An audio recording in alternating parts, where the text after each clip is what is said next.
The remaining point from the structure is union. From the structure chapter is union. Okay.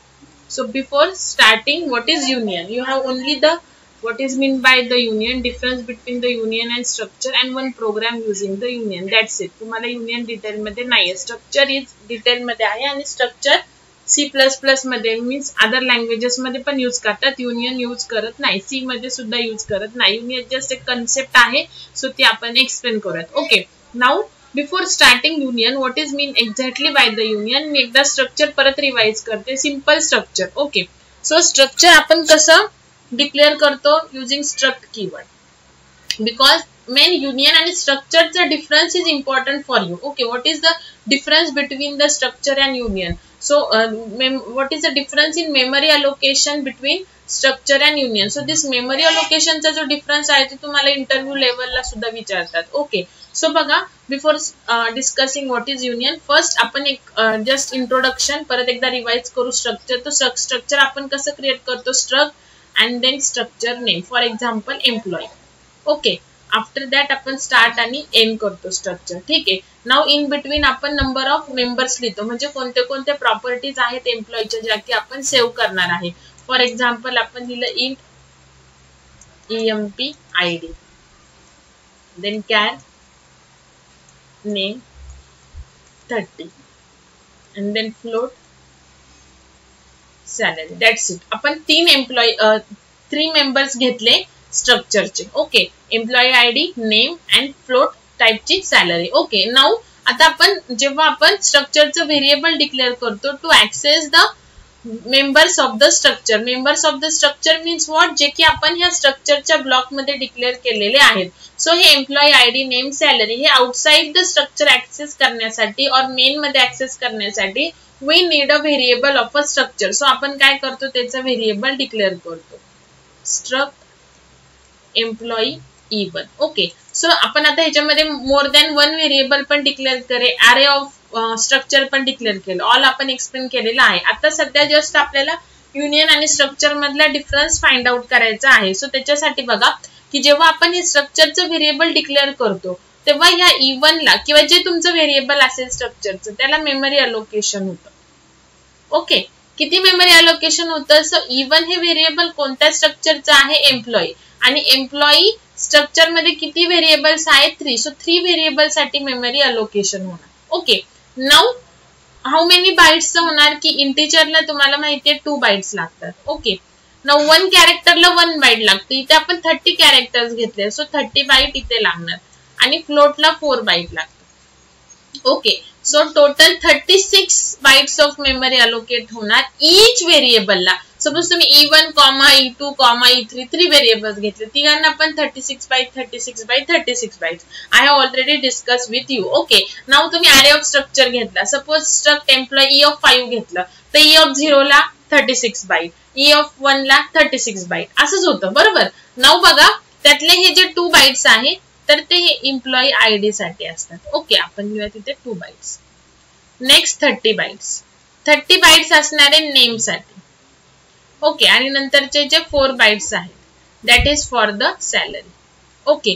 So स्ट्रक्चरचं जेव्हा तुम्ही variable declare करता तेव्हा त्या स्ट्रक्चर व्हेरिएबल मध्ये जेवढ्या मेंबर्सला किती मेंबर्सला मेमरी अलोकेट होणार जेवढे तुम्ही स्ट्रक्चर मध्ये डिक्लेअर केलेले आहेत. ओके. आणि ईच व्हेरिएबलला सेपरेट मेमरी अलोकेशन असणार. ओके. म्हणजेच काय की E1 चा एम्प्लॉई आयडीचा जे मेमरी ब्लॉक आहे आणि नेमचा जो मेमरी ब्लॉक आहे हे डिस्टिंक्ट आहे. म्हणजेच काय की ते ओव्हरलॅपिंग नाही. ह्याचा सेपरेट 2 बाइटचा ब्लॉक आहे, ह्याचा सेपरेट 30 बाइटचा आणि ह्याचा सेपरेट 4 बाइटचा. ओके. आता ह्या केस मध्ये आता आपण नेक्स्ट काय करतो की आपण व्हॅल्यू टाकतो. सपोज मी E1 डॉट किंवा आपण रन टाइम घेऊ value enter ID, name and salary.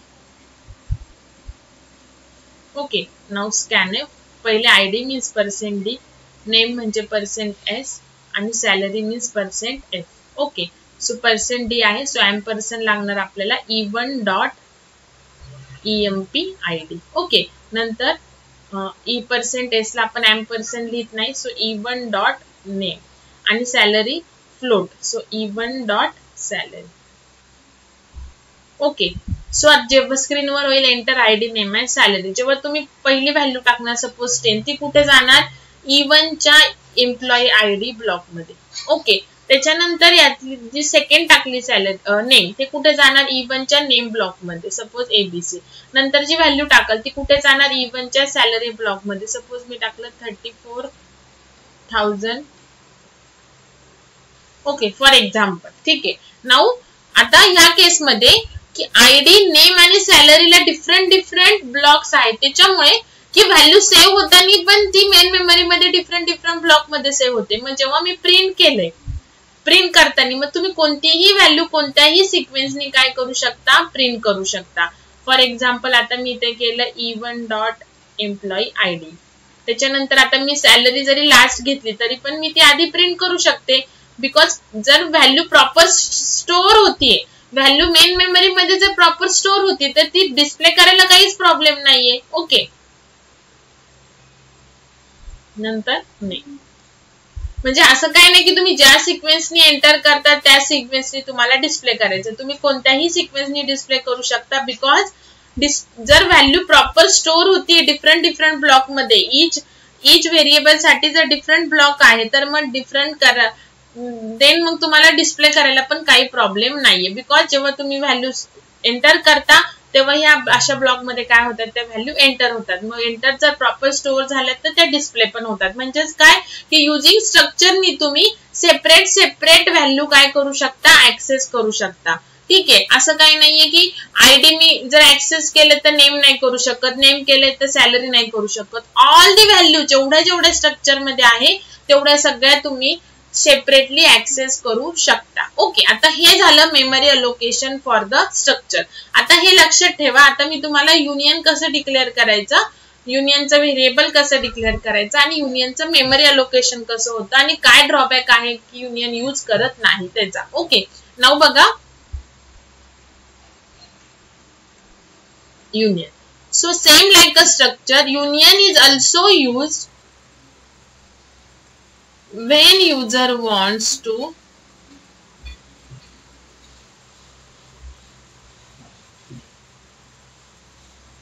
add number of elements of different data type. Same like a structure आपण कधी यूज करतो, when we want different n number of elements of different data type, then we use structure. Unlike array मध्ये कसं असतं, same number n number of elements of same data type आणि structure मध्ये n number of elements of different data type. Okay, so same जे structure ची definition आहे, that is the definition of a union. If we want to enter n number of elements of different data types, then we use union. Okay, now आपण ना structure का use करतो, structure आपण detail मध्ये का शिकलो, union का नाही शिकणार डिटेल मध्ये, बिकॉज युनियन हे यूज होत नाही. सो का नाही यूज होत ते बघा. एक तर त्याचा यूज काय आहे की to store the n number of elements of different data type, इथपर्यंत ठीक आहे, it is same like a structure, but memory allocation for the union and structure is different. आता फॉर एक्झाम्पल युनियन कसं declare करायचं, same structure सारखंच, फक्त struct कीवर्डच्या ऐवजी union keyword. Okay,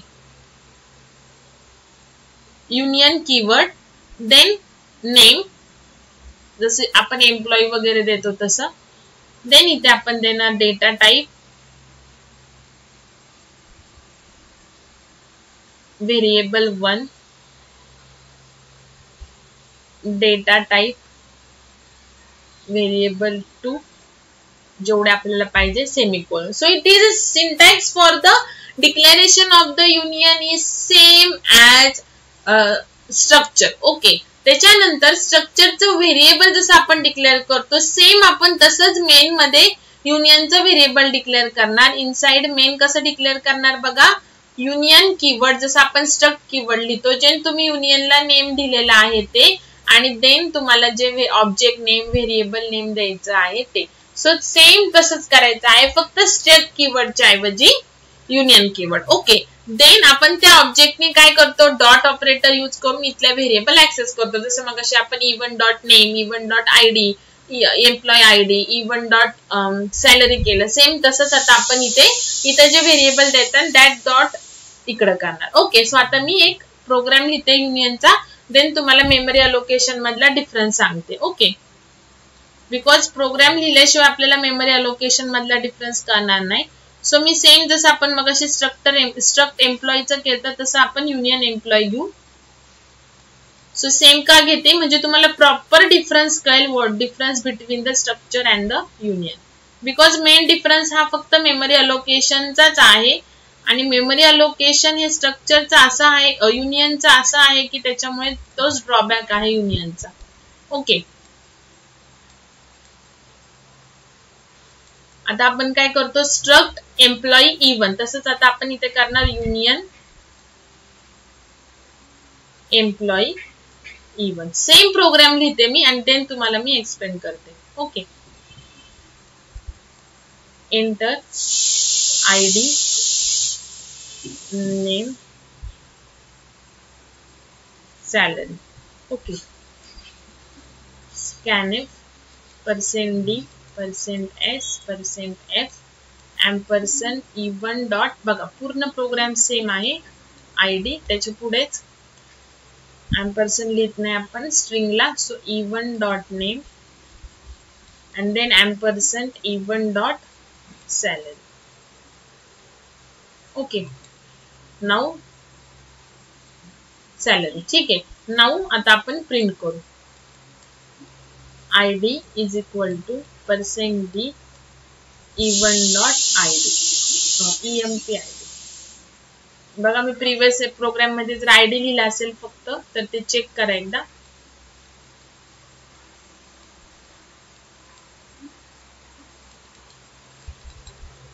then name कोणत्याही सिक्वेन्सने करा, पण ह्याच्यामध्ये एक ड्रॉबॅक आहे, तो आता तुम्हाला कळेलच. इवन डॉट नेम सेम तसंच आहे बघा, फक्त स्ट्रक्ट कीवर्डच्या ऐवजी युनियन कीवर्ड यूज करायचा आहे, बाकी काही फरक नाही.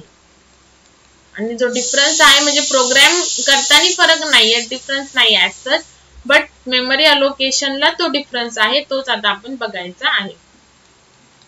ठीक आहे, तर हा झाला माझा प्रोग्राम लिहू. ठीक आहे, आता बघा हे युनियनच्या ऐवजी जर स्ट्रक्ट असतं, काय असतं स्ट्रक्चर, युनियनच्या ऐवजी जर स्ट्रक्चर असतं तर ह्या इवन साठी सेपरेट. आता इवन हे कशाचं, सपोज कन्सिडर करा की युनियनच्या ऐवजी स्ट्रक्चर आहे, जसं प्रिव्हियस एक्झाम्पल मध्ये मी तुम्हाला एक्सप्लेन केलं. तर बघा इवन जेव्हा आपण व्हेरिएबल डिक्लेअर करतो पर्टिक्युलर स्ट्रक्चरचा, आता युनियन कीवर्ड नाहीच आहे असं कन्सिडर करा, तेव्हा ते स्ट्रक्चर आता इवन हे एम्प्लॉईचं आहे, एम्प्लॉई मध्ये 3 व्हेरिएबल्स आहे, सो प्रत्येकाला सेपरेट ब्लॉक असाइन होतो. ओके, हा आला emp id साठी एक ब्लॉक, हा नेम साठी एक ब्लॉक आणि हा सॅलरी साठी एक ब्लॉक. ओके, सो जेव्हा आपण व्हॅल्यू टाकतो स्कॅन करतो तेव्हा या सेपरेट ब्लॉक मध्ये ते जातात. ओके, सो आपण जेव्हा ते ऍक्सेस करतो, जेव्हा आपण ते स्कॅन करतो व्हॅल्यू त्या सेपरेट ब्लॉक मध्ये जातात. सो ऍक्सेस करताना पण आपल्याला प्रॉपर व्हॅल्यू मिळते. ओके, तर हे झालं स्ट्रक्चरचं. पण आता इथे स्ट्रक्चर नाही, इथे काय आहे युनियन आहे. सो हा स्ट्रक्टचा मेमरी अलोकेशन झालं. आता जर एम्प्लॉई जर युनियन आहे तर इव्हनला कसं मेमरी अलोकेशन होणार बघा. आता इव्हन हे व्हेरिएबल आहे युनियन एम्प्लॉईचं आणि युनियन एम्प्लॉई मध्ये किती व्हेरिएबल्स आहेत 3. त्यातले एम्प्लॉई आयडीला 2 बाईट लागतात, नेमला 30 बाईट आणि सॅलरीला 4 बाईट. सो जेवढे व्हेरिएबल्स एक्सक्यूज मी, सो जेवढे व्हेरिएबल्स त्या पर्टिक्युलर, आता हे इवन हे कोणत्या युनियन एम्प्लॉईचं व्हेरिएबल आहे. सो एम्प्लॉई मध्ये हे 3 व्हेरिएबल्स आहेत, किती पण व्हेरिएबल्स असू द्या, त्यातले सगळ्यात मॅक्स साईज कोणत्या व्हेरिएबलला लागतीये नेमला. ओके, तर जर हे स्ट्रक्चरचं आहे तर ह्याला 36 बाईट्स अलोकेट होत होते. ओके, प्रत्येक मेंबरला सेपरेट ब्लॉक. ओके, नाउ आता इथे काय होतं की जेव्हा व्हेरिएबल डिक्लेअर करता तुम्ही युनियनचं, तेव्हा त्या युनियन मध्ये किती व्हेरिएबल्स आहेत, सो त्यातली मॅक्स साईज कोणत्या व्हेरिएबलला लागते तर नेमला लागते अकॉर्डिंग टू आवर. सो 30 बाईटच मेमरी फक्त अलोकेट होणार. येते का लक्षात? इथे टोटल किती होत होती 2, 30 आणि 4, टोटल 36 बाईट जर स्ट्रक्चर येतं. पण इथे काय होतं की इवन हे युनियनचं व्हेरिएबल आहे ऑफ एम्प्लॉई आणि एम्प्लॉई मध्ये टोटल 3 व्हेरिएबल्स आहेत. त्यातली मॅक्स जी साईज आहे ती 30 बाईटची आहे. So only 30 bytes will be allocated to this variable. So हा जो 30 बाईटचा एकच ब्लॉक होणार आहे. इथे इव्हन मध्ये 3 ब्लॉक असणार, इथे एकच ब्लॉक येणार युनियन मध्ये. ओके, आणि ह्याच ब्लॉक नेमला पण असाइन होणार, हाच ब्लॉक आयडी ला पण, दॅट इज EMP आयडी, आणि हाच ब्लॉक सॅलरीला पण. आता काय ड्रॉबॅक आहे ते बघा. आता जेव्हा आपण स्ट्रक्चर करतो आणि स्कॅन करतो तेव्हा सेपरेट सेपरेट ब्लॉक असल्यामुळे व्हॅल्यू जातात. आता इथे काय होतं बघा, पहिले तुम्ही स्कॅन काय करताय, एम्प्लॉई आयडी. सो पहिले एम्प्लॉई आयडी बरोबर जाणार, इथे 10 टाकला सपोज. नंतर तुम्ही काय टाकताय, नेम. आता मी ABC टाकलं तर 10 रिप्लेस होणार बाय ABC. आलं लक्षात. त्याच्यानंतर मी काय टाकते, सॅलरी. सो जे नेम आहे ना ते रिप्लेस होणार बाय सॅलरी. सो लास्ट काय टाकलेलं आपण, सॅलरी. So salary. आता मी जेव्हा प्रिंट करेल आयडी, सो आयडी प्रिंट करायला आहे का मेमरी अलोकेशन मध्ये, नाही. इथे काय डिस्प्ले होत होतं सेपरेट सेपरेट, बिकॉज आपण स्टोअर पण सेपरेट होत होतं. बिकॉज प्रत्येकाला स्ट्रक्चर जर असेल तर इच व्हेरिएबलला सेपरेट ब्लॉक असतो, आणि इथे असा नसतो, एकच ब्लॉक असतो आणि तोच ब्लॉक ऑल दी व्हेरिएबल्सला असतो. ओके, सो तुम्ही जी लास्ट व्हॅल्यू टाकताना तीच फक्त मेमरी अलोकेशन मध्ये राहते, मेमरीला राहते. ओके, सो आता तुम्ही एम्प्लॉई आयडी प्रिंट करताय, स्ट्रक्चर मध्ये तो प्रिंट होणार का, बिकॉज त्याचा ब्लॉक वेगळा आहे. पण इथे पहिले आपण एम्प्लॉई आयडी स्कॅन केला तेव्हा तो बरोबर स्टोअर झाला, पण जेव्हा मी नेम टाकते तेव्हा एम्प्लॉई आयडीची व्हॅल्यू रिप्लेस झाली बाय द नेम. ओके, आणि जेव्हा मी सॅलरी टाकते तेव्हा नेमची व्हॅल्यू रिप्लेस झाली बाय द सॅलरी. सो जेव्हा मी एम्प्लॉई आयडी प्रिंट करेल, नाव नो, तिथं गार्बेज व्हॅल्यू प्रिंट होणार, बिकॉज एम्प्लॉई आयडी मध्ये तर काहीच नाहीये सध्या. नेम गार्बेज व्हॅल्यू प्रिंट होणार आणि सॅलरी जी तुम्ही टाकली ती प्रिंट होणार. आता इन केस जर मी आधी नेम टाकलं, नंतर सॅलरी टाकलं, नंतर आयडी टाकलं, तर शेवटी आयडी टाकलंय ना आपण, तर तीच व्हॅल्यू मेन मेमरीत राहणार, मग ती प्रॉपर डिस्प्ले होईल आणि बाकीच्या 2 गार्बेज व्हॅल्यू डिस्प्ले होईल. सो युनियनचं ड्रॉबॅक काय आहे की memory allocation for all the variable is in single block. Okay, so due to that only the last value we have scanned is still in the memory and the remaining values of the variables are replaced or removed from the memory. Okay, as the only one variable value is stored in the memory, we cannot access the other values from the main memory. Okay, means what की आपण at a time फक्त एकच value access करू शकतो union मध्ये, आणि structure मध्ये at a time आपण जेवढ्या व्हॅल्यूज पाहिजे तेवढ्या टाकू शकतो, आणि ऍट अ टाइम आपण ऑल दी व्हॅल्यूज रिट्राइव करू शकतो. But that is not possible in union, because in main memory only the value of the one variable is store. So as only value of one variable is stored, we can access only that value of that variable, and the value of the remaining variable we cannot access. Okay, so हे झालं तुमचं union आणि स्ट्रक्चरचा difference. Okay, so आता मी तुम्हाला एक प्रोग्रामनी दाखवते. तर आता स्ट्रक्चर तर तुम्हाला माहितीच आहे.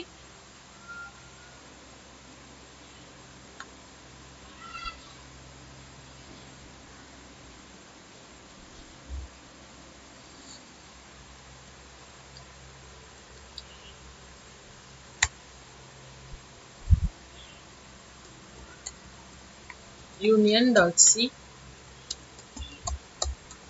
त्यामुळे युनियन जास्त, म्हणजे युनियन जास्त म्हणण्यापेक्षा युनियन हे युजच करत नाही, फक्त एक कन्सेप्ट आहे जे की फर्स्ट डिफाइन केली होती युनियन, आणि त्याच्यानंतर स्ट्रक्चर आलेले. ओके, सो आहे तुम्हाला माहिती पाहिजे की ही कन्सेप्ट यूज होत होती before developing a structure. Okay, स्ट्रक्चरच्या आधी युनियन ही कन्सेप्ट यूज होत होती, आता ती यूज होत नाही. ओके, युनियन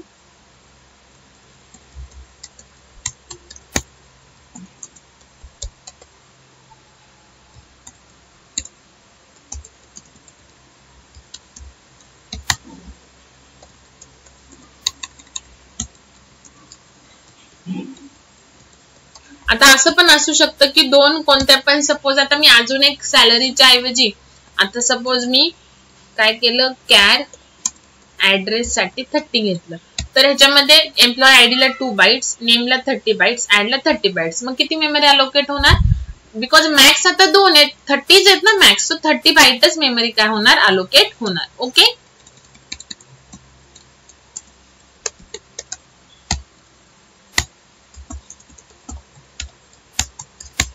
युनियनचं व्हेरिएबल डिक्लेअर करणार, ई केलं सपोज. ओके,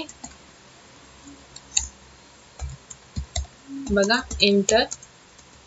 जरी सेपरेट आपण ऍट अ टाइम नाही स्कॅन केलं तरी पण बघा सेपरेट सेपरेट करून बघा तोच प्रॉब्लेम येणार आहे. स्कॅन एफ, जी तुम्ही लास्ट व्हॅल्यू स्कॅन करणार तीच फक्त मेन मध्ये राहणार.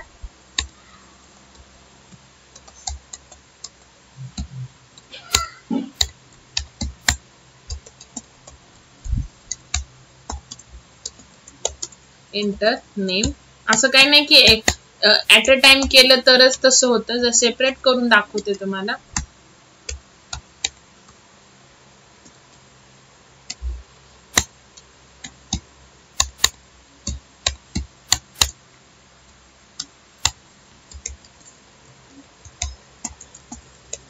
Enter salary.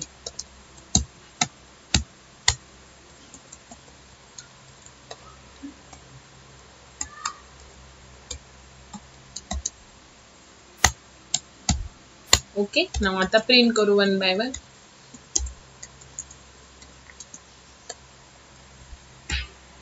e.emp id.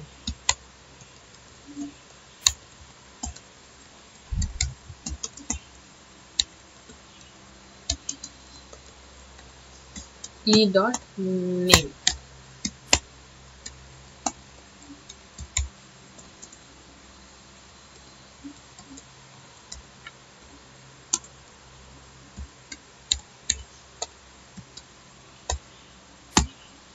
e.salary. Okay, now return 0. Okay, आता मी काय करते जस्ट एकदा परत स्ट्रक्टचा करून दाखवते तुम्हाला की स्ट्रक्ट मध्ये मेमरी अलोकेशन कसं सेपरेट होतं हे आपल्याला कसं कळेल की बिकॉज आपण ज्या व्हॅल्यू टाकणार आहे त्या ऑल व्हॅल्यूज आपल्याला ऍट अ टाइम डिस्प्ले होतात. ओके,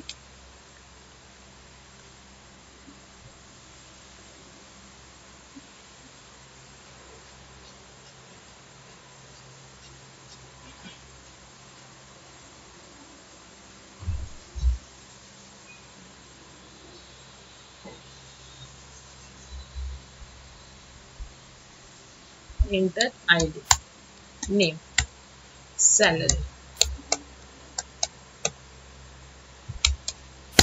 ओके, सो बघा आता आयडी पण डिस्प्ले झालं, नेम पण डिस्प्ले झालं, सॅलरी पण डिस्प्ले झालं. Y? Because in structure memory allocation for the variable ID, name and float is different. Okay, so ते मेमरी अलोकेशन डिफरंट ब्लॉक्स आहेत. सो ते डिफरंट ब्लॉक मध्ये स्टोर आहे. सो ऍक्सेस करायला पण काही प्रॉब्लेम नाही. ओके, नाउ आता मी हे जे स्ट्रक्ट कीवर्ड आहे युनियननी रिप्लेस करते.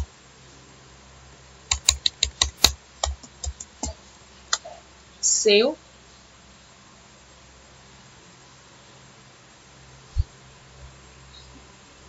Employee ID. बघा हेच टाकलं पाहिजे असं काही नाही, तुम्हाला जे पाहिजे ते तुम्ही टाकू शकता. बघा ह्या सगळ्या गार्बेज व्हॅल्यू आल्या, फक्त जे सॅलरी आहे ती बरोबर आली. का बरोबर आली? बिकॉज सॅलरी आपण लास्ट आपण स्कॅन टाकलेली आहे त्याची व्हॅल्यू. सो पहिले आपण 10 टाकलं, 10 बरोबर आलं गेलं ब्लॉक मध्ये. नंतर एबीसी जेव्हा टाकणार तेव्हा ते 10 रिप्लेस होणार बाय एबीसी बिकॉज ब्लॉक एकच आहे. आणि नंतर जेव्हा आपण ही व्हॅल्यू टाकणार सॅलरीची तेव्हा एबीसी रिप्लेस होणार बाय दिस व्हॅल्यू. जेव्हा आपण आयडी प्रिंट करतोय सो ब्लॉक मध्ये ती व्हॅल्यू नाहीच आहे ना आयडीची, सो गार्बेज व्हॅल्यू येणार. नेमची पण गार्बेज येणार पण सॅलरीची बरोबर येणार. का? आणि इथे मी इथे 0.3 दिलं होतं प्रिंट करताना, हे बघा इथे, त्याच्यामुळे ते 3 डेसिमल मध्ये आले. ओके, नाउ फक्त ही व्हॅल्यू का बरोबर आली? बिकॉज लास्ट आपण काय टाकलेलं? सॅलरी. ओके, आता बघा मी काय करते, हा जो आयडी आहे ना हा लास्टला टाकते. ठीक आहे, पहिले नेम, नंतर सॅलरी, नंतर आयडी.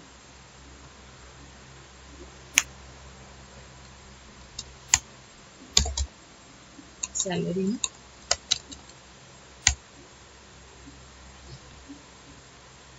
ID suppose 40. तर बरोबर आयडी बरोबर आलं बघा. आणि बाकीच्या डिफॉल्ट गार्बेज व्हॅल्यू आल्या. तर गार्बेज व्हॅल्यू मे बी 0 असतात, पॉझिटिव्ह असतात और निगेटिव्ह व्हॅल्यू. ओके, सो हे झाले बाकीचे गार्बेज व्हॅल्यू. आणि आयडी बरोबर का आलं? बिकॉज आयडी आपण लास्ट स्कॅन केलेलं आहे. ओके, सो आता आपण आता तुम्हाला कळलं मेमरी अलोकेशन मधला डिफरन्स की एकच व्हॅल्यू का ऍक्सेस होते बिकॉज मेमरी ब्लॉक हा कॉमन असतो सगळ्यांसाठी. सो जे व्हेरिएबल आपण लास्ट त्याच्यामध्ये इन्सर्ट करतो त्या ब्लॉक मध्ये तीच व्हेरिएबलची व्हॅल्यू आपल्याला ऍक्सेस होते. मग आता हे अवॉइड करण्यासाठी की व्हॅल्यू पण आपण जेवढे व्हेरिएबल्स आहेत म्हणजे आयडी, नेम आणि सॅलरी त्याच्या टाकल्या पाहिजेत आणि त्या डिस्प्ले पण झाल्या पाहिजेत. मग त्याच्यासाठी तुम्ही काय करू शकता तर त्याला एकच सोल्युशन आहे पण ते काही फिजिबल नाहीये की तुम्ही आता पहिल्यांदा नेम स्कॅन केलं की नेम लगेच प्रिंट करून घ्यायचं. बघा ते रिप्लेस होण्याच्या आधीच प्रिंट करायचं. सॅलरी स्कॅन केली की सॅलरी पण रिप्लेस होण्याच्या आधीच प्रिंट करायची.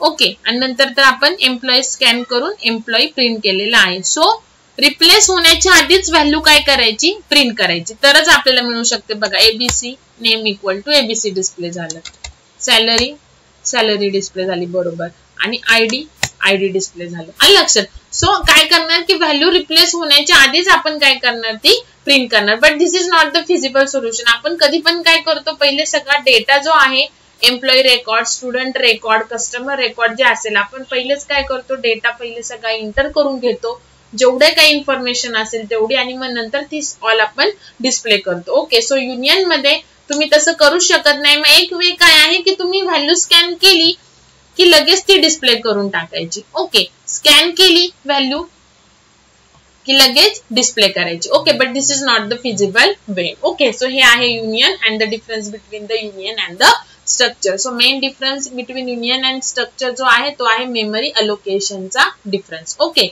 नाउ द नेक्स्ट तर आपलं हे स्ट्रक्चर मधलं आता आपला एकच पॉइंट झालाय पॉइंटर टू स्ट्रक्चर. ओके और assigning point assigning pointer to structure. तो आता आपण पॉइंटर स्टार्ट करणार आहे.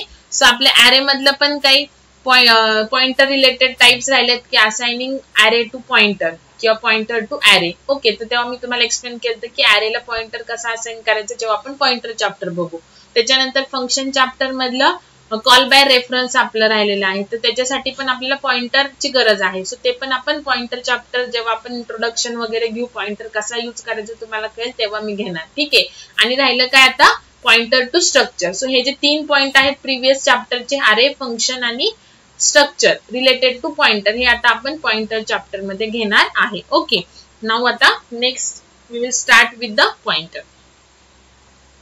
सो बघा मोस्ट इम्पॉर्टंट आहे पॉइंटर. तुमचं डेटा स्ट्रक्चर जे आहे तर ते होल पॉइंटर वरती डिपेंड आहे. तर जास्त म्हणजे पॉइंटर एक अशी कन्सेप्ट आहे ना ती समजली तर खूप इझी आहे. जर नाही समजली तर मग ते तुम्ही इंडस्ट्रीमध्ये जरी गेले तरी तुम्हाला मग पॉइंटर कळणार नाही. ओके त्याच्यामुळे थोडस लक्ष देऊन पॉइंटर म्हणजे व्यवस्थित टाइम काढून पॉइंटर कडे लक्ष द्या आणि व्यवस्थित जे लेक्चर देते मी ते रिपीट स्टडी करा. एकदम मी तुम्हाला सिंपल वे मध्ये पॉइंटर शिकवणार आहे जेणेकरून तुम्हाला एक्झॅक्ट म्हणजे तुमचं कन्फ्युजन वाढणार नाही की नॉर्मल व्हेरिएबल आहेत मग पॉइंटरचा यूज का करायचा. आलं का लक्षात. ठीक आहे. सो मी तुम्हाला सिंपल वे सांगणार आहे. एकदम इझी वेने मी तुम्हाला पॉइंटर आणि एकदम बेसिक एक्झाम्पल पासून सुरू करणार आहे. Okay so first what is mean by pointer. So pointer is also variable. Is also variable आणि मोस्ट इम्पॉर्टंट आहे बघा तुम्हाला डेटा स्ट्रक्चर मध्ये पॉइंटर हा ऍरे मध्ये यूज करायचा आहे, फंक्शन मध्ये यूज करायचा आहे, स्ट्रक्चर मध्ये यूज करायचा आहे आणि सेकंड चॅप्टर पासून ते लास्ट चॅप्टर पर्यंत फक्त ऍरे सुरुवातीचा ऍरे चॅप्टर सोडला तर सेकंड चॅप्टर पासून लास्ट चॅप्टर पर्यंत डेटा स्ट्रक्चर मध्ये तुम्हाला ईच अँड एव्हरी प्रोग्राम मध्ये पॉइंटरचा यूज करायचा आहे. सो व्यवस्थित लक्ष द्या. सी मध्ये तुम्हाला पॉइंटर जर परफेक्ट आलं तर सी तुम्हाला 80% आलं असं कन्सिडर होतं. येते लक्षात. So pointer is also a variable. Okay, but pointer contains or pointer stores address of another variable. बघा pointer is also variable but like unlike other variable मध्ये काय असते व्हॅल्यू असते तसं पॉइंटर व्हेरिएबल मध्ये ऍज अ व्हॅल्यू म्हणून काय असतो ऍड्रेस असतो पण कोणाचा अदर व्हेरिएबलचा अनदर व्हेरिएबलचा. फॉर एक्झाम्पल जर डेफिनेशन तुम्हाला इलॅबोरेट करायची झाली सपोज हा जर माझा इंटिजर व्हेरिएबल आहे नॉर्मल. ओके सो हा ए व्हेरिएबलला एक ब्लॉक असाइन होतो 2 बाइटचा. ओके कन्सिडर करा की ऍट 2000 लोकेशन टू 2002 2 बाईट ना, हा मेमरी ब्लॉक मध्ये हे लोकेशन आहे, तिथे ह्या ए ला असाइन झालेला आहे ऍड्रेस आणि ए मध्ये व्हॅल्यू गेली 10. Okay, so A is a variable which contains the value. येते का लक्षात? व्हॅल्यू. त्याच्यानंतर float, suppose C is equal to 3.14. Okay, so C साठी 4 बाईट ऑफ मेमरी अलोकेट होणार. फॉर एक्झाम्पल 1000 टू 1004 4 बाईट आणि त्याच्यामध्ये व्हॅल्यू जाणार 3.14. Okay, so this C and a are the variable which contains the value of that type. म्हणजे a जर integer आहे तर integer value store होणार, c जर फ्लोट आहे तर फ्लोट व्हॅल्यू स्टोअर होणार. ओके, त्याच्यानंतर suppose care ch x. So ch साठी एक मेमरी ब्लॉक असाइन होणार 1 बाईट, सपोज 3000 टू 3001 आणि ह्याच्यामध्ये व्हॅल्यू जाणार x. Okay, so like other variables हे काय असतात, हे सुद्धा व्हेरिएबल असतात but which contains the value. Now pointer is also a variable like a, c, h. Okay, pointer is also a variable but it doesn't contain the values. Okay, it contains the address. Suppose हे address आहे, exact असेच असतात असं नाही, hexadecimal मध्ये पण असतात, ठीक आहे, पण असे ऍड्रेस स्टोअर असतात व्हॅल्यूच्या ऐवजी. फॉर एक्झाम्पल मी जर पॉइंटर कसा असाइन करायचं ते सगळं सांगते. सपोज जर मी ए व्हेरिएबलला एक पॉइंटर असाइन केला, suppose P. Okay, so P सुद्धा व्हेरिएबलच आहे ना पॉइंटर, सो ह्याला सुद्धा एक मेमरी ब्लॉक असणार आहे. ओके, नाउ पी मी कशाला असाइन केलेला आहे, इंटिजर व्हेरिएबल ए ला. ओके, सो या पी मध्ये काय असणार आहे, ऍड्रेस असणार आहे ए चा, म्हणजे स्टार्टिंग ऍड्रेस म्हणजे असणार आहे 2000. म्हणजेच काय, pointer is a variable but it contains address of another variable. So another variable means what, कोणतं व्हेरिएबल, ज्याला तुम्ही पॉइंटर असाइन केलेला आहे. ओके, सो पॉइंटर हे व्हेरिएबल आहे but unlike other variable stores the value of that type. Okay, but pointer stores the address of the another variable or the address of the variable which it points to.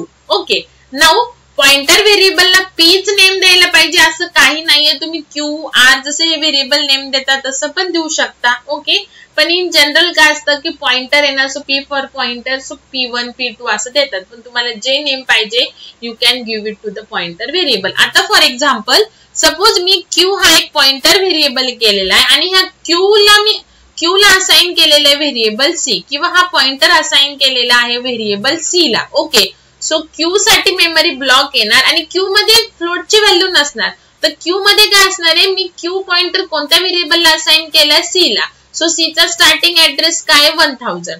So q is a pointer variable but it contains the address of the another variable. Okay, so pointer variable मध्ये as a value म्हणून काय असतं की address असतो दुसऱ्या व्हेरिएबलचा. Okay, so तुम्ही address असं 2000 टाकायचंय किंवा 1000 टाकायचं हे तुम्ही नाही डिसाइड करू शकत, बिकॉज कोणत्या व्हेरिएबलला काय ऍड्रेस प्रोव्हाइड करायचं depends on the compiler. Okay, compiler देणार, तुम्ही फक्त पॉइंटर असाइन करणार पर्टिक्युलर व्हेरिएबलला, सो ऑटोमॅटिकली कंपायलरनी त्या व्हेरिएबलला जो ऍड्रेस दिलेला असेल तो ऍड्रेस त्या पर्टिक्युलर पॉइंटर व्हेरिएबल मध्ये स्टोअर होईल. Okay, so pointer is a variable which contains the address of the another variable. Okay, so हे झालं तुमचं meaning of the pointer. Now how to declare a pointer? Syntax for declaration of the pointer. लक्षात येईल बघा, अजून पण तुम्हाला confuse होत असेल तर आपण with program each and everything बघणार आहे, सो तुम्हाला लक्षात येईल, काहीच टेन्शन घेऊ नका. ओके, की पॉइंटर खूप अवघड आहे किंवा तुम्हाला सिनियर्सनी सांगितलं असेल की पॉइंटर चॅप्टर अवघड आहे, असं काही नाही. पॉइंटर सारखं इझी कोणतंच नाहीये point. Okay, now how to declare a pointer. Pointer डिक्लेरेशनचा syntax, so same like a variable data type, then इथे मी पॉइंटर नेम देते. सो पॉइंटर नेमला सेम रूल्स फॉलो करायचे जे तुम्ही व्हेरिएबल नेमला देता आणि ते फक्त एक ऍस्टरिक सिम्बॉल ऍड करायचा. ओके, बस एवढंच. सो जेव्हा व्हेरिएबल नेमच्या आधी ऍस्टरिक सिम्बॉल येईल ऑटोमॅटिकली तो व्हेरिएबल काय असतो, पॉइंटर व्हेरिएबल असतो. For example data type suppose int star p1, char star p2, float star p3. Okay, so हे झाले example depends on the data type. Now depends on the syntax. Now आता तुम्हाला कसं कळेल की पॉइंटर नेमका integer excuse me, pointer integer declare करायचा आहे, कॅरेक्टर डिक्लेअर करायचं की फ्लोट. आता तुम्ही व्हेरिएबल तर प्रॉपर करता की तुम्हाला ऍडिशन ऑफ 2 इंटिजर नंबर्स पाहिजे तर तुम्ही व्हेरिएबल इंटिजर घेणार, रेडियस तुम्हाला फ्लोट पाहिजे तर तुम्ही रेडियस फ्लोट घेणार. सो तुम्हाला आतापर्यंत आता आपण लास्ट चॅप्टरला, so you know very well that how to declare the variable. Okay, on which type. Okay, हे तुम्हाला आता माहिती आहे बरोबर. बट आता पॉइंटर कोणत्या टाईपचं घेणार तर इट डिपेंड्स की तुम्हाला त्या पॉइंटरला कोणत्या व्हेरिएबलचा ऍड्रेस स्टोअर करायचा. जसं काय असतं की pointer is a variable which contains the address of another variable. So हे जे अनदर व्हेरिएबल आहे ह्याचा टाईप काय आहे, सो तो टाईप डिसाइड करणार की पॉइंटरचा टाईप काय ना. जसं मी तुम्हाला सांगितलं की ए ला सपोज मी पी पॉइंटर प्रिव्हियस स्लाइड मध्ये की ए ला जर मला पॉइंटर असाइन करायचा असेल तर ए व्हेरिएबल जर इंटिजरचा आहे तर पॉइंटर व्हेरिएबल पण इंटिजरच पाहिजे. सपोज आता P1 मध्ये मला एका इंटिजर व्हेरिएबलचा, this another variable is integer, suppose हा पॉइंटर P1 मध्ये मला इंटिजर व्हेरिएबलचा ऍड्रेस स्टोअर करायचा आहे, देन पॉइंटरचा टाईप पण इंटिजरच येणार. सपोज पॉइंटर मध्ये जर मला कॅरेक्टर टाईपच्या व्हेरिएबलचा जर ऍड्रेस स्टोअर करायचा असेल तर पॉइंटर पण कॅर टाईपचा येणार. And if we want to store the address of the float variable to the pointer variable, then the data type of the pointer variable will be float. Okay, लक्षात इथपर्यंत. Now आता हे P1, P2, P3 हे सुद्धा variables नाहीत. आता P1 हा integer आहे, सो P1 ला सुद्धा 2 बाइट ऑफ ब्लॉक असाइन होणार, P2 ला सुद्धा P2 ला 1 बाइट ऑफ ब्लॉक असाइन होणार आणि P3 ला 4 बाइट ऑफ ब्लॉक काय होणार असाइन होणार, because it is a float. Okay, आलं का लक्षात. सो जेव्हा तुम्ही डिक्लेअर करता जसं व्हेरिएबल साठी मेमरी अलोकेशन होतं तसं पॉइंटर साठी पण होतं, depends on the block. Okay, so मी तुम्हाला इच टाइम सांगत होते बघा की मी हे जे साइडला स्क्वेअर टाकते हे काय मी असंच टाकत नाहीये, त्याचा यूज आहे तुम्हाला पॉइंटर मध्ये ऍरे चॅप्टर मध्ये कळणार आहे. ओके, सो म्हणून मी इच टाइम तुम्हाला इच अँड एव्हरी प्रोग्राम असे मेमरी ब्लॉक काढून एक्सप्लेन करत होते. ओके, नाउ बघा आता हे झालं डिक्लेरेशन. ओके, नाउ जसं व्हेरिएबल तुम्ही डिक्लेअर करता देन नेक्स्ट काय असतं, how to initialize it. Okay, means how to assign the value to that variable. Okay, so तुम्हाला सी मध्ये फक्त कंपाइल टाइम आहे, रन टाइम नाही आहे पॉइंटरचं. ओके, सो रन टाइम तुम्हाला नेक्स्ट डेटा स्ट्रक्चर सब्जेक्ट मध्ये आहे. सो आता आपण फक्त पॉइंटर व्हेरिएबल इनिशियलाइज करणार आहे, कंपाइल टाइम. सो नाहीये तर जास्त अवघडात जायचं सुद्धा नाही, नाहीतर मग तुम्हाला सगळं कन्फ्युजन होत राहील. ओके, सो बघा स्कॅनएफ नाही आपण पॉइंटर व्हेरिएबल स्कॅन करू शकता, त्याच्यासाठी खूप वेगळे टाइप्स आहेत. सो ते आपल्याला यूज करावं लागतात फंक्शन वगैरे, सो त्याची इथं सध्या गरज नाही. ठीक आहे, सो आता जसं आपण नॉर्मल व्हेरिएबल डिक्लेअर करून झालं की आपण काय करतो त्याला व्हॅल्यू असाइन करतो. फॉर एक्झाम्पल इंट ए आहे, सो ए ला आपण व्हॅल्यू असाइन करणार. Okay, because a normal variable आहे which contains the value. Okay, but now pointer काय आहे, व्हेरिएबल आहे but it contains the address of the another variable. So now आपल्याला काय करावं लागेल की पॉइंटरला इनिशियलाइज करायचं म्हणजे काय, त्याच्यामध्ये ऍड्रेस टाकायचा दुसऱ्या व्हेरिएबलचा. ओके, सो त्याच्यासाठी सिंटॅक्स आहे बघा, पॉइंटरचं जे नेम असेल ते इक्वल टू ऍड्रेस ऑफ म्हणजे एम्परसँड साइन आणि मग तुमचं जे व्हेरिएबल नेम ज्याचा तुम्हाला ऍड्रेस स्टोअर करायचा आहे ते, हा सिंटॅक्स आहे. फॉर एक्झाम्पल बघा आता मी int A is equal to 10 घेतलं. Okay, then int star P1 घेतलं. तुम्ही एका लाईन मध्ये पण करू शकता, तुम्हाला सांगते. देन पॉइंटर नेम, हे झालं declaration of the pointer. Okay, now आता initialization P1 pointer name is equal to address of आणि व्हेरिएबल नेम ज्याचा तुम्हाला ऍड्रेस स्टोअर करायचा ए ला. सो हे झालं इनिशियलायझेशन.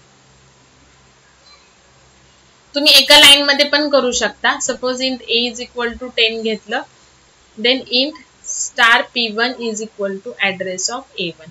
जसं हे करता ना एकाच लाईन मध्ये डिक्लेअर पण आणि इनिशियलाइज पण, असं पण करू शकता, दोघांचं मिनिंग एकच. ओके, नाउ इथे काय होतं बघा, ए साठी 2 बाइट ऑफ मेमरी अलोकेट होणार.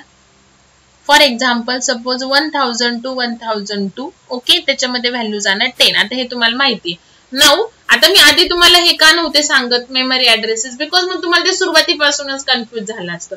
आता फक्त ह्याच्यात मी ऍड्रेस का असं सांगते 1000 2000, बिकॉज आता पी मध्ये आपल्याला तो स्टोअर करायचा आहे ना पॉइंटर मध्ये, म्हणून सांगते. ठीक आहे, नाउ T1 ला सुद्धा एक मेमरी ब्लॉक असाइन होणार. ओके, आता सपोज तो ऍट 4000 to 4002 आहे for example. Okay, now T1 pointer आहे. सो ह्याच्यामध्ये मी काय टाकलं, address of a. So a चा जो स्टार्टिंग ऍड्रेस आहे तो इथे जाणार.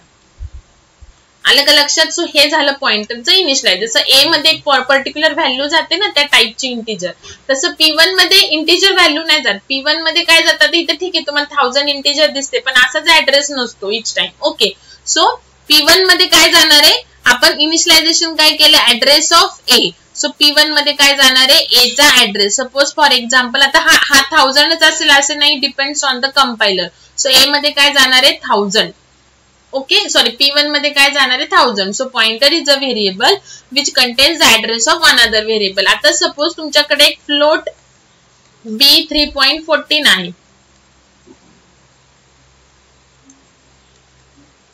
Float B 3.14. तर तुम्ही असं नाही करू शकत, P1 मध्ये ऍड्रेस ऑफ B टाकू शकत नाही, बिकॉज B हा फ्लोट टाइपचा आहे आणि तुमचा पॉइंटर हा P1 इंटिजर टाइपचा आहे. ओके, सो तुम्हाला ज्या व्हेरिएबलचा ऍड्रेस स्टोअर करायचा त्याच व्हेरिएबलचं काय पाहिजे, पॉइंटर व्हेरिएबल पाहिजे. आता बघा परत एकदा सांगते.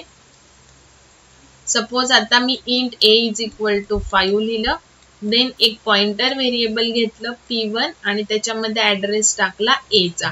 सो ए साठी तर ब्लॉक होतोच 2 बाईटचा, बिकॉज ए इंटिजर टाइपचा आहे. फॉर एक्झाम्पल 2000 to 2002 आणि त्याच्यामध्ये व्हॅल्यू जाणार 5 by this statement. Then P1 पण इंटिजर टाइपचंच आहे, सो त्याला सुद्धा 2 बाईट ऑफ मेमरी अलोकेट होणार आणि सपोज ती ऍट 5000 to 5002 आहे. ओके, नाउ ह्यानी काय होणार, जसं ए मध्ये 5 जातं तसं P1 मध्ये काय जाणार, ए चा ऍड्रेस जाणार. Address of a, address of a कसं प्रोनाउन्स करायचं, address of a. So a चा ऍड्रेस काय स्टार्टिंग 2000. सो ह्याच्यामध्ये जाणार 2000. आलं का लक्षात? Now you can now access the value of A using A also and using P1 also. Okay, so आता तुम्हाला माहिती A ची व्हॅल्यू ऍक्सेस करायची म्हणजे काय. आता सपोज तुम्ही हे लिहिलेलंच नाही स्टेटमेंट, तर तुम्ही काय करायचं करत होते की int B is equal to A plus 10. So A ची व्हॅल्यू ऍक्सेस करायची.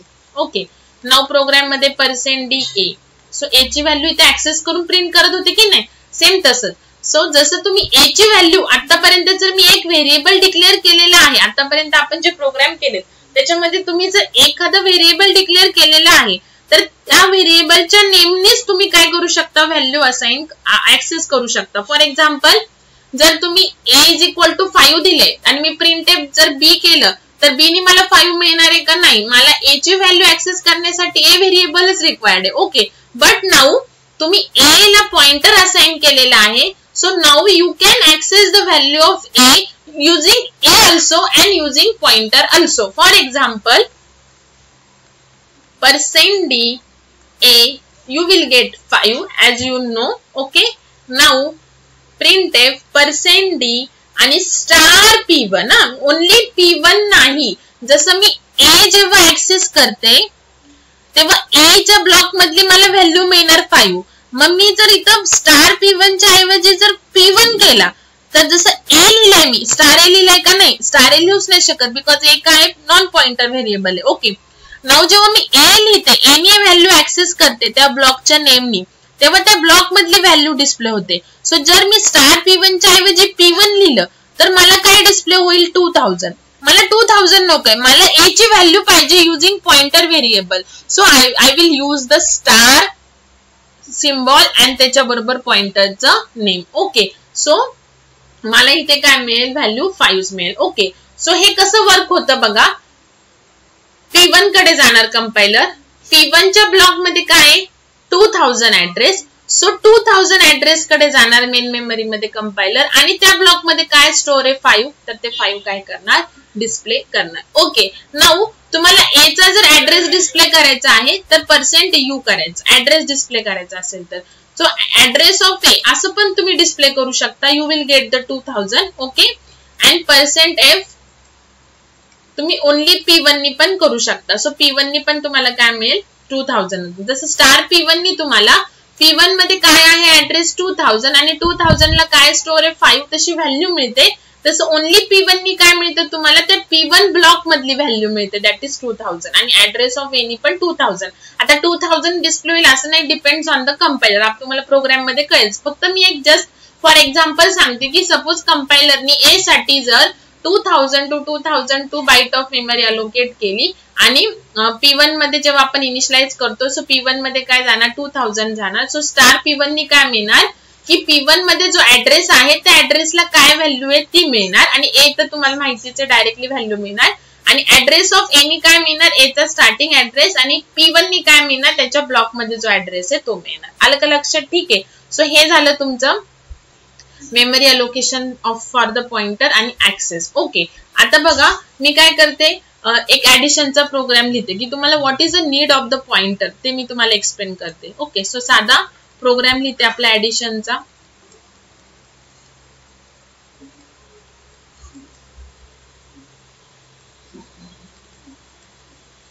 C9 sorry A and B %D %A %B. Okay, now C is equal to A plus B printf %D C. Okay, now this is our program for addition of two numbers. Okay, आता बघा जरी तुम्हाला हा programme within milli second म्हणजे पुढच्या सेकंदाला तुम्हाला output मिळतं. ओके, बट बॅकग्राऊंडला काय काय होतं आता जेव्हा तुम्ही खूप मोठे मोठे प्रोजेक्ट करणार, ठीक आहे, आता तर डिप्लोमा लेवलला तर करणार नाही तुम्ही. डिप्लोमा लेवलला जो तुमचा फायनल प्रोजेक्ट असेल तो थोडाफार लेंदी असेल. तुम्ही डिग्री लेवलला करणार, त्याच्यानंतर तुम्ही कंपनीमध्ये जॉब करणार, तेव्हा तुमच्या अंडर खूप सारे मोठे मोठे प्रोजेक्ट असतात. ओके, सो त्या केसमध्ये इम्पॉर्टंट काय असतं की जे प्रोग्राम आहेत ना ते कमीत कमी लेस और लिस्ट एक्झिक्युशन टाइम लागला पाहिजे त्याला, म्हणजे फास्टली तुम्हाला त्याचं आउटपुट मिळालं पाहिजे. ठीक आहे, आता ऍडिशन ऑफ प्रोग्राम हा सिंपल प्रोग्राम आहे तर त्याचं तुम्हाला लगेचच आउटपुट मिळणार आहे. ओके, पण जेव्हा मोठे मोठे प्रोजेक्ट होतात त्या केसमध्ये you have to save the execution time. कमीत कमी एक्झिक्युशन टाइम लागला पाहिजे तेव्हा तुमचा जो प्रोग्राम असतो तो प्रॉपर आहे किंवा प्रॉपर 100% तो इफेक्टिव्ह आहे असं कन्सिडर होतं. ओके, नाव बघा आता आपण एवढ्या मोठ्या प्रोग्रामचं एक एक्झाम्पल नाही घेणार आहे. आता जस्ट तुम्ही हा प्रोग्राम रन केला की तुम्ही व्हॅल्यू टाकणार 5 10 सी मध्ये जाणार 15 आणि डिस्प्ले होणार 15. ओके, हे इतकं सिंपल दिसतं पण बॅकग्राऊंडला तेवढं सिंपल ते एक्झिक्यूट होत नाही. आता ते कसं एक्झिक्यूट होतं बघा की जेव्हा तुमचा प्रोग्राम कंपाईल होतो ऍट दॅट टाइम व्हेरिएबलला मेमरी अलोकेशन होतं.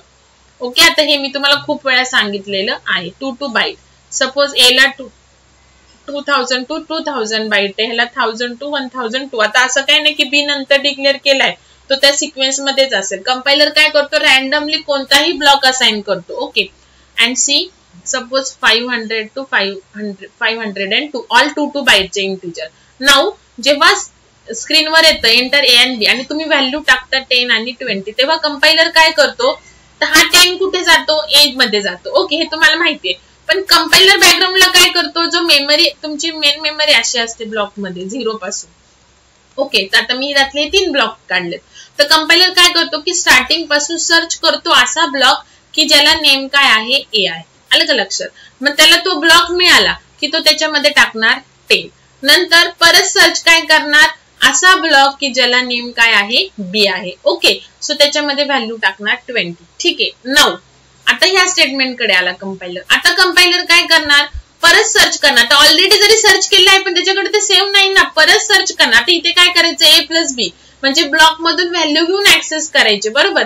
मग कंपायलर काय करणार परत 0 पासून स्टार्ट करणार, सर्च करणार the block which has the name a. So a ची व्हॅल्यू घेणार प्लस परत सर्च करणार block which has the name b, त्याच्यातली व्हॅल्यू घेणार 30. कुठे टाकणार सी मध्ये. परत सर्च करणार असा ब्लॉक ज्याला नेम सी दिलेला आहे आणि त्याच्यामध्ये व्हॅल्यू टाकणार सपोज 30. ओके, नाउ प्रिंट करताना अगेन तो सर्च करणार block from the starting which has the name C आणि मग त्याची व्हॅल्यू इथे डिस्प्ले करणार. ओके, सो जरी ते तुम्हाला इझी वाटत असलं बट बॅकग्राऊंडला काय होतात एवढा टाइम सर्चिंग होतं. ओके, सो ही जी सर्चिंगचा जो टाइम आहे तो रिड्यूस करण्यासाठी आपण पॉइंटर यूज करतो. ओके, सो आपण मेमरी ब्लॉक ऐवजी आपण इथे काय करतोय कंपायलर की सर्च करतो व्हेरिएबल लेबल सर्च करतो असा ब्लॉक की ज्याला नेम ए आहे बी आहे सी आहे किंवा एरिया ऑफ सर्कल काढताय तर नेम आर आहे असं सर्च करतो. सो लेबलनी नेमनी ब्लॉकच्या नेमनी सर्च करण्यापेक्षा जर आपण ऍड्रेस दिला तर कंपाइलर डायरेक्ट त्या ऍड्रेसला जम्प करून व्हॅल्यू काय करू शकतो, एक्स्ट्रॅक्ट करू शकतो. आलं का लक्षात? ठीक आहे. आता मी हाच प्रोग्राम आता युजिंग पॉइंटर करते. ठीक आहे. आणि लक्षात ठेवायचं पॉइंटर हे ऑलवेज आहे ना जे इनपुट असतात ना त्यालाच असाइन करायचं. म्हणजे ऍडिशन ऑफ 2 नंबर्स मध्ये इनपुट काय आहे, ए आणि बी ना, तर ए आणि बी लाच पॉइंटर असाइन करायचे आहेत. ओके.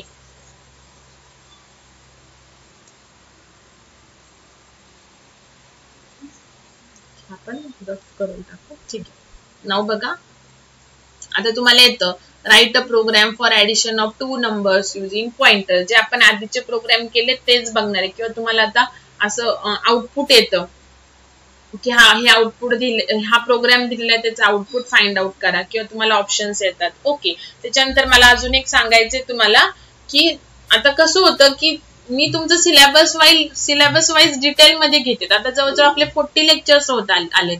एवढं डिटेल मध्ये तुम्ही कोणत्याही क्लासला एन्क्वायरी करा, जास्तीत तर मॅक्स त्यांचं 20 लेक्चर्स मध्ये कम्प्लीट झालेले. मी तुमचं with detail with each and every program with explanation घेते. ठीक आहे.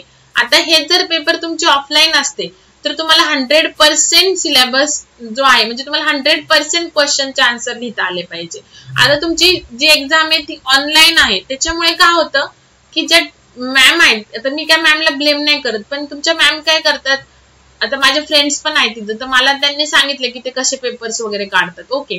सो जस्ट काय करतात की काही मॅम आहेत की ते अकॉर्डिंग टू सिलेबस सर्च करणार आणि मग पेपर फाइंड नेटवरून का होईना questions but according to syllabus देणार. ओके. बट काही टीचर कसे असतात डायरेक्टली गुगलला टाकणार MCQs ऑन सी आणि डायरेक्टली कॉपी पेस्ट करून तुम्हाला क्वेश्चन देणार. ठीक आहे. सो त्या केस मध्ये बघा असं होऊ शकतं की एखादा टॉपिक तुमचा आउटसाइड सिलेबस पण आउट ऑफ सिलेबस पण येऊ शकतो. त्याला तर मी काहीच नाही करू शकत. त्याच्यानंतर काल आता मला मुलींनी एक फाइल्स प्रोग्राम पाठवला होता बघा. हा तुमचा मल्टिप्लायचा प्रोग्राम होता. असा इथे काहीतरी हॅश इन्क्लूड stdio.h होतं. Okay. Then void main, then इथे सम कॉल केलं होतं मॅमनी, बरोबर. मल्टिप्लाय नव्हतं कॉल केलं. अँड देन void मल्टिप्लाय असं होतं, बरोबर. इथे समचीच डेफिनेशन होती, बरोबर.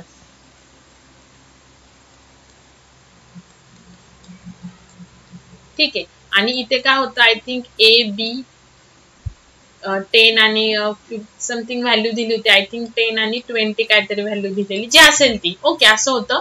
आणि इथे होतं मल्टिप्लिकेशन इक्वल टू %d आणि a इंटू b. ओके.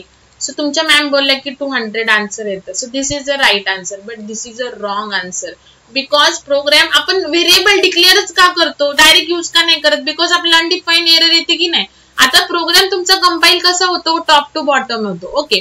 इथे ह्या स्टेटमेंट कंपाईल झालं प्रॉपर, हे पण झालं, तुम्ही प्रॉपर डिक्लेअर केले, इथे आलं, हे पण कंपाईल झालं, ही पण कंपाईल झालं, इथे आलं. आता इथे आलं पण ह्याला सम कुठे दिसलंच नाही ना इथपर्यंत.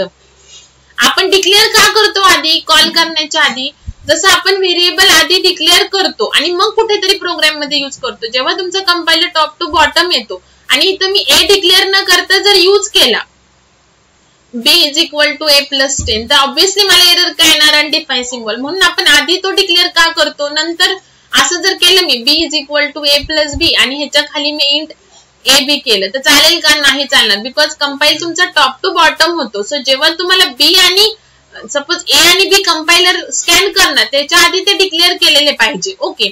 सो आता इथे बघा काय होईल,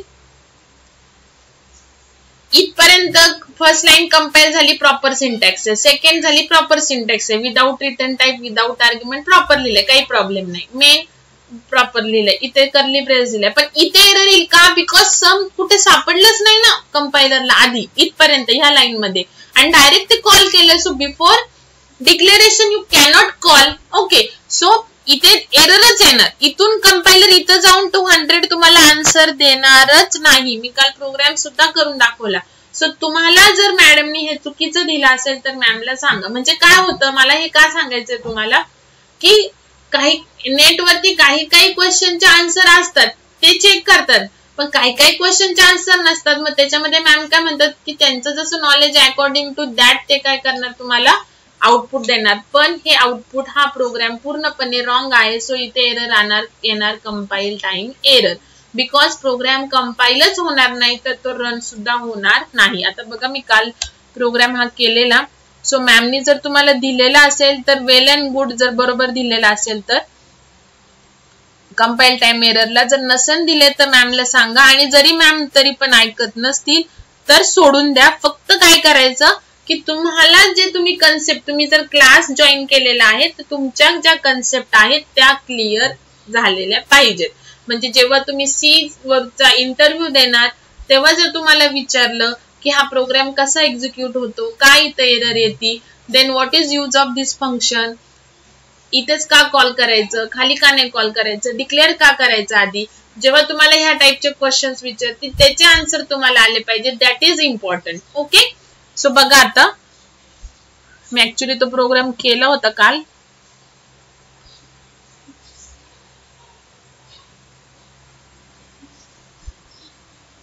नंतर तुम्हाला मी पॉइंटरचा सांगते. सो मला काय म्हणायचं की जेव्हा मी तुम्हाला सिलेबस वाईज शिकवते तेव्हा मी तुम्हाला परफेक्ट जेवढं तुमच्यासाठी इम्पॉर्टंट आहे आणि as a future point of view तसं मी तुम्हाला प्रॉपर शिकवते. सो तुम्ही फक्त एवढंच आता कन्सिडर करा की ऑनलाईन एक्झाम आहे, ज्याचं जेवढं ऍडव्हान्टेज आहे तेवढं त्याचं डिसएडव्हान्टेज पण आहे. ओके. सो थोडे मार्क कमी पडले तरी चालतील, बट तुमच्या कन्सेप्ट क्लिअर पाहिजे. तुम्हाला 20 आउट ऑफ 20 मिळालेत, ओके, कुठेतरी सर्च करून काहीतरी करून मॅमने चुकीचं बरोबर देऊन, ओके, बट तुम्हाला जर ती कन्सेप्टच माहित नाही तरी तुमचा आन्सर बरोबर आहे तर त्याला अर्थ नाही. आलं का लक्षात? हे बघा आता हा प्रोग्राम आहे, सेम हाच प्रोग्राम मी ऍज इट इज टाइप केलेला. आता जर मी ह्याला कंपाईल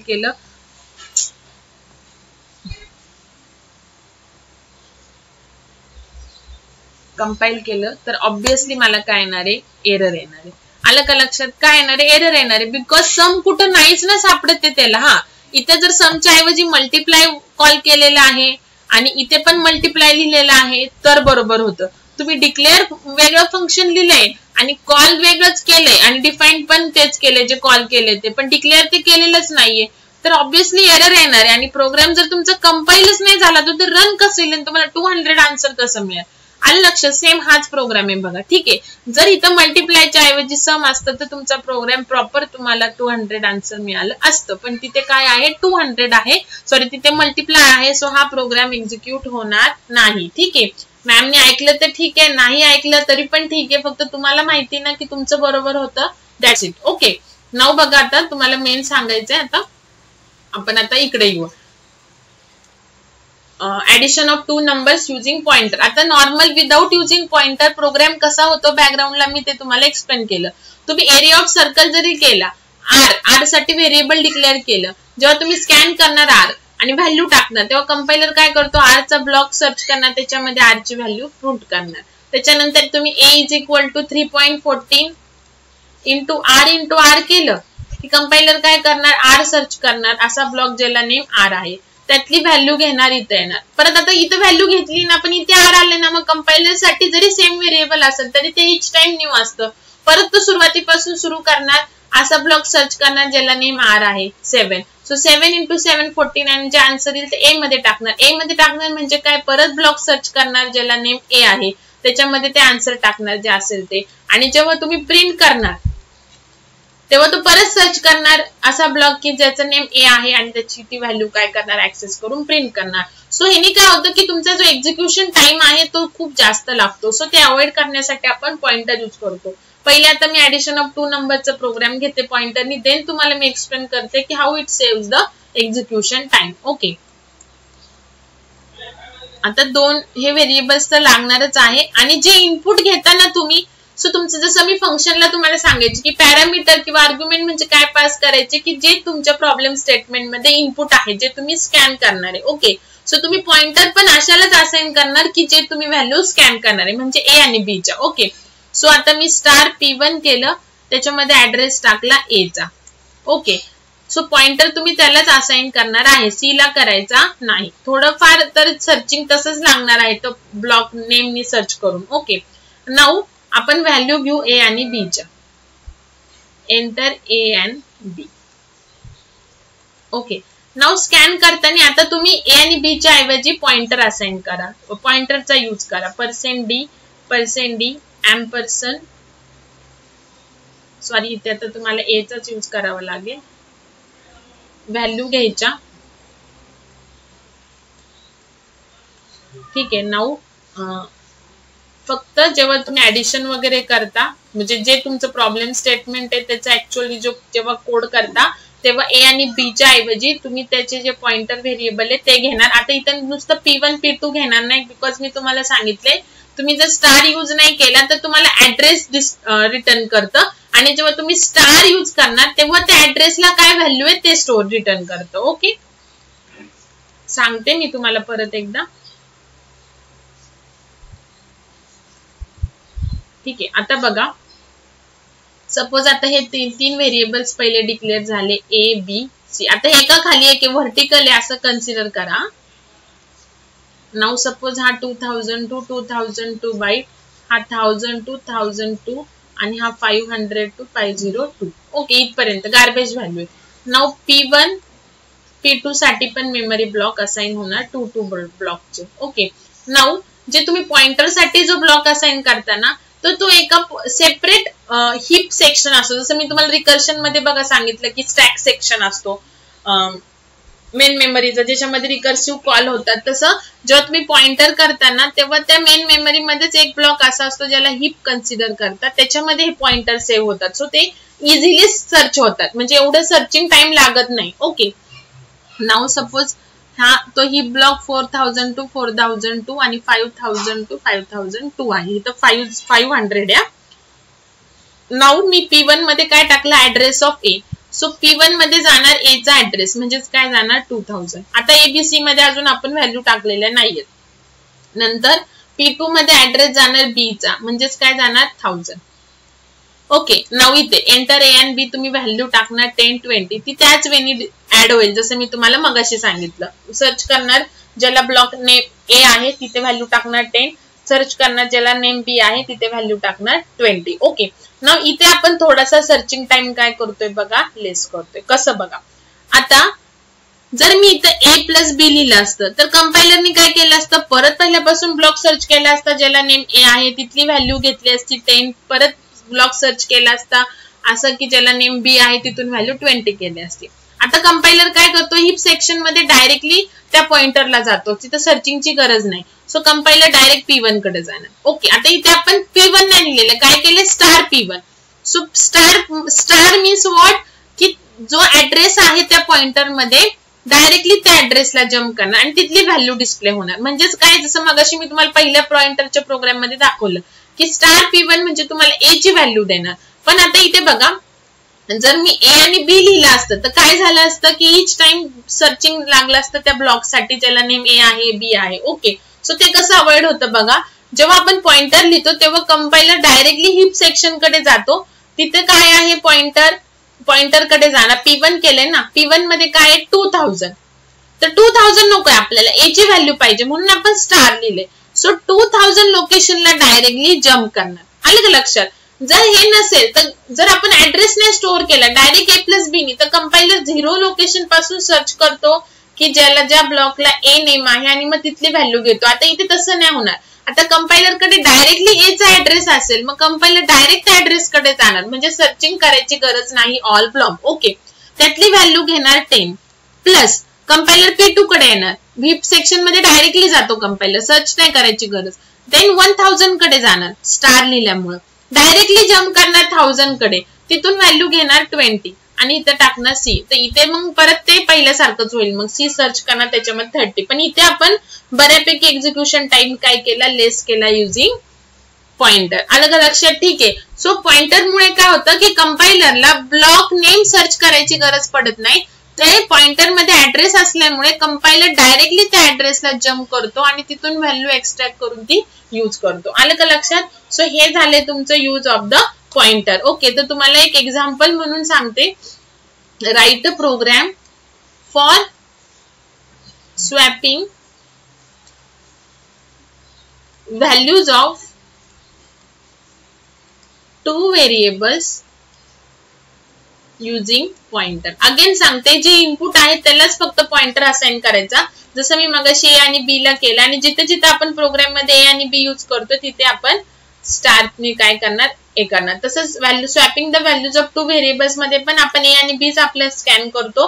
टेम्प किंवा जे सी थर्ड व्हेरिएबल असतं, युजिंग थर्ड व्हेरिएबल आपण स्वॅपिंग करतो ना, त्याला पॉइंटर असाइन करायचं नाही, फक्त ह्या दोघांना. आणि जिथे आपण सी इज इक्वल टू ए करतो त्याच्या ऐवजी star P1, then star P1 is equal to star P2 and then star P2 is equal to C असं करायचं. आणि then प्रिंट करताना P1 P2 प्रिंट करायचे. आलं लक्षात? ठीक आहे. सो हे झालं तुमचं पॉइंटर. आता एक सिंपल एक एक्झाम्पल घेऊ आणि मग नेक्स्ट मध्ये मी अजून भरपूर सारे प्रोग्राम तुम्हाला करून दाखवेल युजिंग पॉइंटरनी. Okay, suppose pointer 1.c.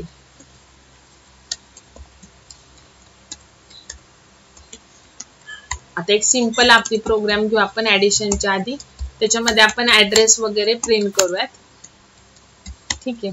Now int एक पॉइंटर घेऊ, suppose p is equal to address of a. So a मध्ये मी ऍड्रेस p मध्ये ऍड्रेस टाकला ए चा. Now a value of a can be access using two way, by a itself and also by the pointer. Okay, so print a is equal to %d. पहिले ए नी करू आपण. ठीक आहे, ए नी तुम्ही असंच करता, हे तुम्हाला माहिती आहे. त्याच्यानंतर ए चीच व्हॅल्यू आपण आता पॉइंटरनी करू, तर स्टार p. बघा, फक्त p लिहून दाखवते, मग स्टार का करायचं ते तुम्हाला कळेल. ठीक आहे. रिटर्न 0. सेव्ह.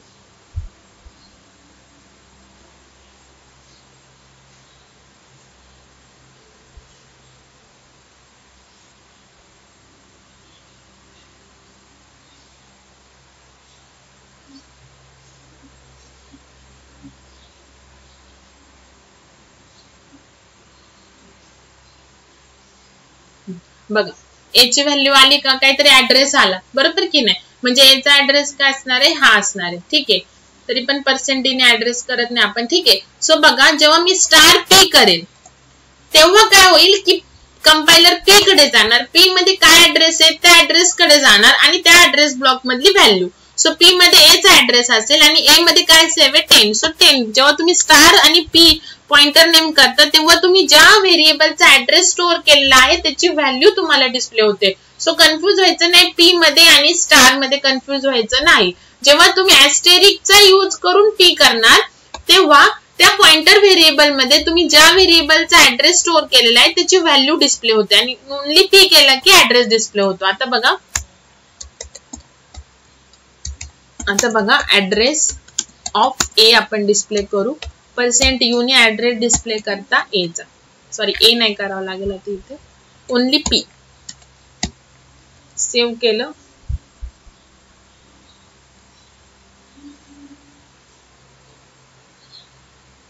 बघा, हा झाला ए चा ऍड्रेस. आलं का लक्षात? %u नी करा, %d नी पण येतोय, पण u नी करा. आणि परत आपण ए चाच ऍड्रेस कसं स्टोअर, ए नीच कसं करणार बघा. प्रिंटफ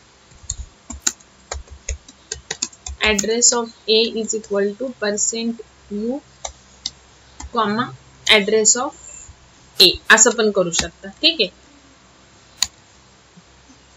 दोन्ही पण व्हॅल्यू तुम्हाला सेमच मिळते. ठीक आहे. आलं का लक्षात? ठीक आहे. मग जेव्हा तुम्ही फ्लोट व्हेरिएबल करताल तेव्हा फ्लोट टाईपचंच पॉइंटर करायचं, ते तर आपण पुढे प्रोग्राम घेऊच.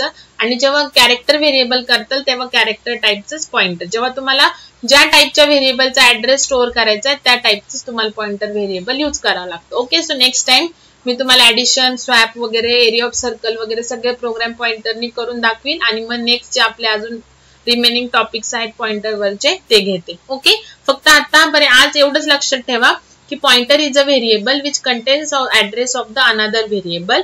ओके.